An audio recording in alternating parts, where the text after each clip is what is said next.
Bienvenue sur le podcast de Transhumance.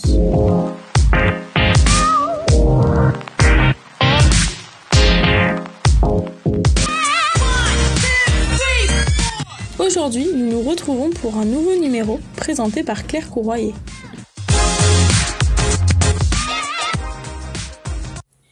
Bienvenue sous l'arbre à palabres dans cet épisode consacré au courage nécessaire pour construire des relations simples et plus harmonieuses. Qu'est-ce qu'on peut supporter comme fardeau ou sac à dos qui ne nous appartiennent pas, vous trouvez pas ?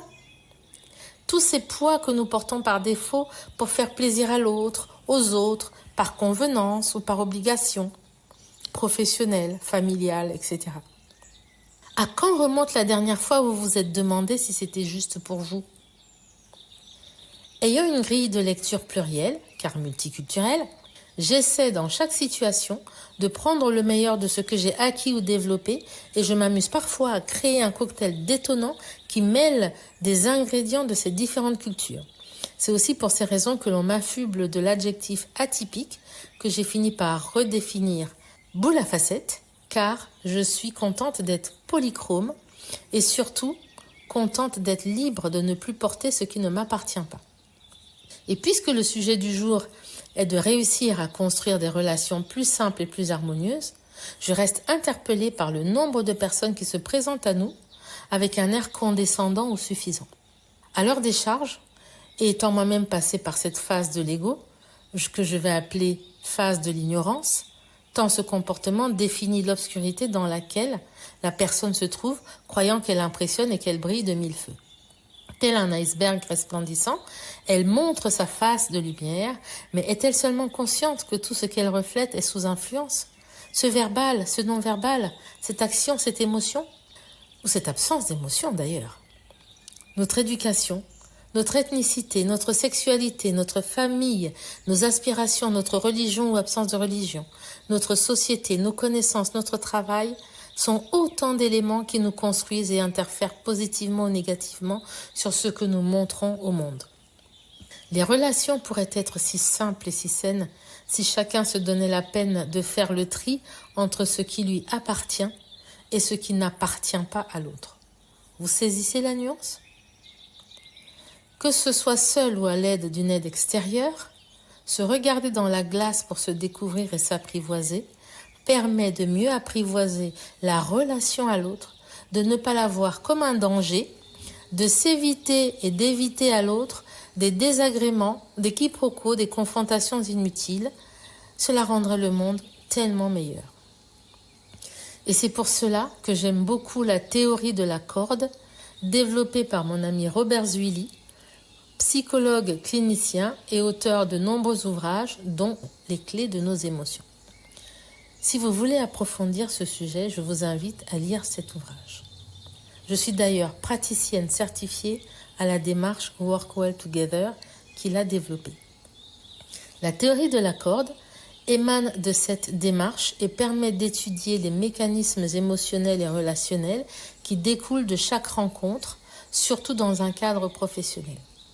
Partons donc explorer cette théorie de la corde puisqu'elle considère que toute collaboration se fonde sur la création d'un lien entre les personnes et que ce lien est constitué de fibres émotionnelles entrelacées entre elles, ce qui produit la qualité des interactions entre les personnes et qui fait la force et la résistance de cette corde. Il y a 5 fibres qui constituent cette corde et chaque fois que vous rencontrez une personne ou que vous avez à collaborer avec elle, prenez le temps d'analyser votre relation et la façon dont elle peut évoluer sur ces 5 fibres. La première fibre représente le feeling, c'est-à-dire la capacité d'entente et de compréhension immédiate quand vous vous parlez. Êtes-vous aligné sur le sens des mots qui facilitent le partage de vos points de vue ? Ou est-ce que vous vous sentez obligé de reformuler vos propos pour être bien compris ? Plus le feeling est élevé entre vous et la personne, plus vous aurez de facilité à vous comprendre tous les deux. La deuxième fibre concerne la compatibilité profonde, c'est-à-dire le fait de partager des valeurs qui vous rapprochent ou au contraire, être dans des valeurs qui vous éloignent et en lien avec l'épisode 3 de la première saison que vous pouvez écouter et qui s'intitule « Comprendre nos valeurs personnelles », souvenez-vous que nos valeurs sont la traduction de nos besoins. Et comme nos valeurs représentent nos fondations, plus la fibre de compatibilité profonde est forte avec l'autre, plus la collaboration sera agréable sur le long terme. La troisième fibre est celle de la complémentarité. La question à vous poser et à poser à l'autre est: sommes-nous mutuellement capables de nous nourrir de nos échanges par des points de vue opposés ou différents?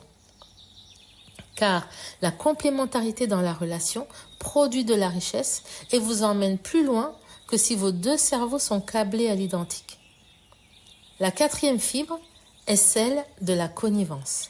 Et là, ça commence à devenir subtil car il s'agit de la signature de notre sensibilité face aux choses et aux situations. C'est la capacité à comprendre et à comprendre l'autre, à se comprendre par le regard sans se parler. Pour certaines personnes, cela ressemble à l'évidence, pour d'autres, absolument pas, parce que la connivence nous permet aussi de nous aligner sur nos ressentis respectifs face aux événements quotidiens. Et plus nos ressentis sont proches, plus il nous sera facile de construire une confiance mutuelle. Enfin, la cinquième fibre est celle de l'entente. Elle repère le besoin que nous pouvons avoir ou non d'inscrire la relation dans un rapport de force ou de conflit, car oui, il y a des personnes qui ne savent fonctionner qu'en instaurant une tension dans la relation. Ces personnes ont besoin d'imposer leur point de vue ou d'entrer en rivalité avec l'autre. Elles sont même capables de vous considérer comme faible lorsque vous ne répondez pas à cette forme de duel. Tandis que d'autres personnes, comme moi, pensent qu'il est possible d'avoir et de faire cohabiter des points de vue différents sans créer de conflit. Et plus l'entente est élevée, plus la relation pourra se développer sans conflit. Cette cinquième fibre est aussi liée à l'évolution de l'ego d'une personne et à la maturité psychologique sur laquelle elle aura travaillé. En situation normale ou en stress, deux axes vont déterminer notre capacité à construire une relation simple et harmonieuse avec l'autre. Le premier axe concerne notre confort émotionnel, c'est-à-dire notre capacité à osciller entre le bien-être et le mal-être. Le deuxième axe concerne notre registre émotionnel qui est d'une part notre capacité à dire ou pas les choses avec ou sans manière, et d'autre part notre capacité à faire les choses, à les décider et à les analyser ou pas. Reprenons donc le premier axe qui relève de notre confort émotionnel. À quoi détermine-t-on le niveau de bien-être d'une personne?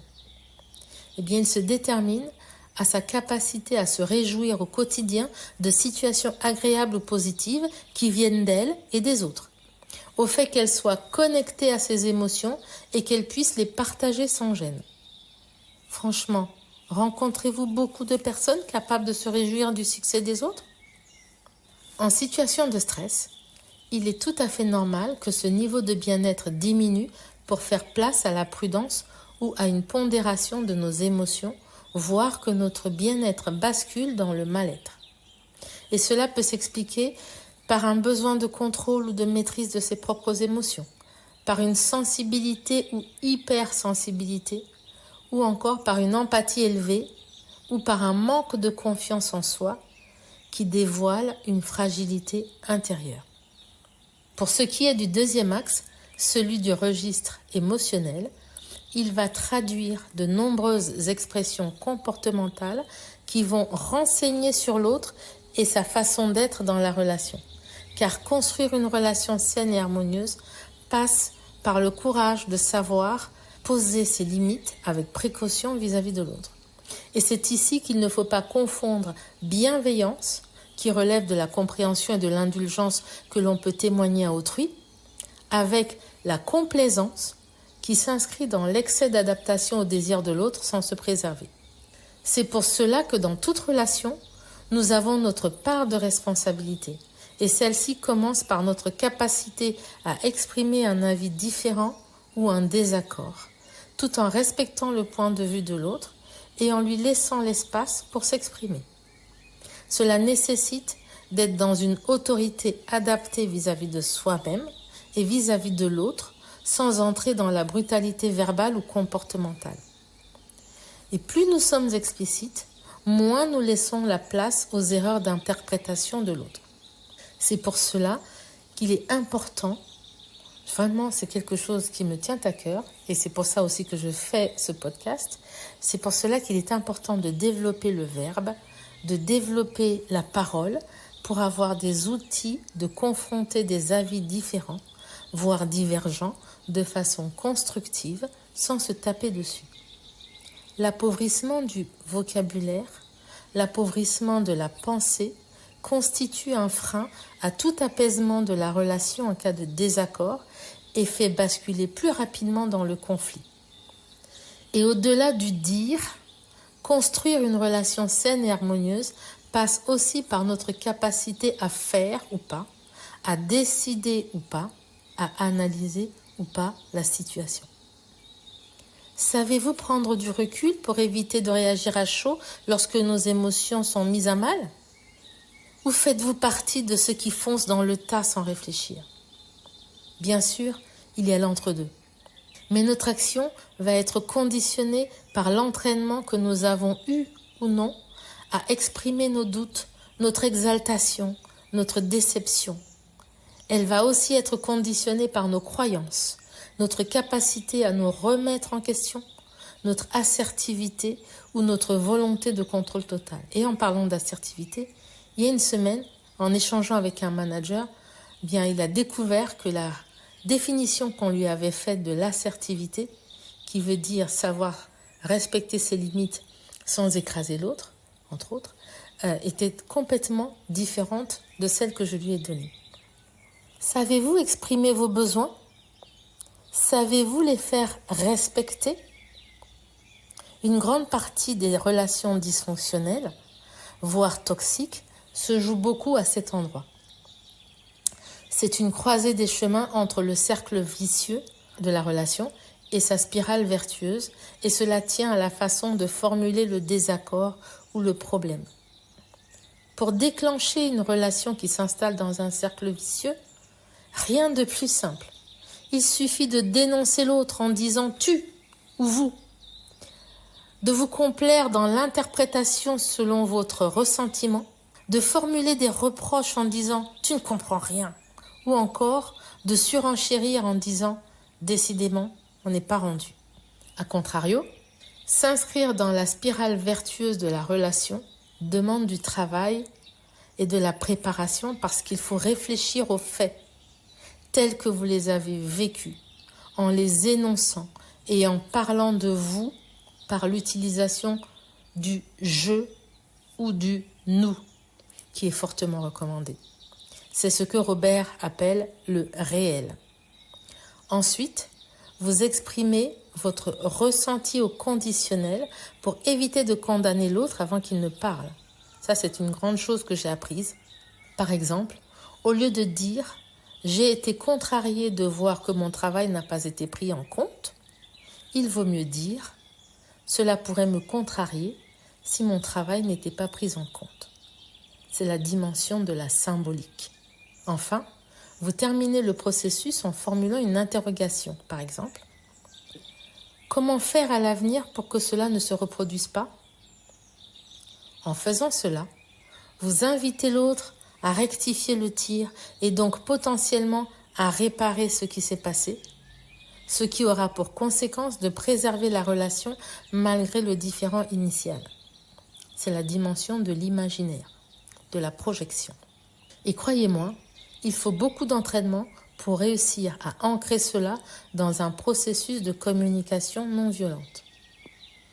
En d'autres termes, il est plus facile de créer le pire dans une relation que le meilleur, car le meilleur relève d'une volonté, d'un courage, du respect de l'autre et d'une maîtrise et connaissance de soi. Quand il n'y a que 2 personnes impliquées, c'est déjà dérangeant, mais cela peut se résoudre dans un laps de temps plus ou moins court. Et 2 personnes, aussi talentueuses soient-elles, ne produiront jamais un travail remarquable si elles ne s'entendent pas. Au mieux, elles feront le job. Au pire, elles détruiront de la valeur et resteront fâchées. Mais imaginez lorsque l'inadéquation relationnelle se situe au niveau d'une équipe. Et c'est pour cela que managers et dirigeants sont souvent démunis parce qu'ils n'ont pas les bons décodeurs. Nous sommes en permanence confrontés à des situations professionnelles qui nous mettent en tension face à une mésentente, un manque de reconnaissance, une perte de sens, un comportement inapproprié, des règles mal expliquées, etc., etc. Pour conclure, la bonne nouvelle est que rien n'est figé dans une relation et au-delà de certaines impossibilités, car il existe aussi des relations impossibles ou des relations toxiques qu'il faut savoir fuir, c'est à nous de décider dans quelle construction relationnelle nous avons envie de nous inscrire avec l'autre. Sur quelle fibre relationnelle cette relation peut s'appuyer pour évoluer et se développer de façon vertueuse et harmonieuse dans le temps. Voilà, cet épisode est maintenant terminé et j'espère qu'il vous aura éclairé sur ce qui constitue une relation et sur la façon dont nous pouvons la construire durablement. Et si vous voulez en savoir plus, si vous avez envie de constituer une équipe projet ou si vous vous posez la question du degré de compatibilité relationnelle au sein des membres de votre équipe, n'hésitez pas à entrer en contact avec nous, vous serez surpris des résultats. Merci pour votre écoute et rendez-vous dans 15 jours pour le prochain épisode.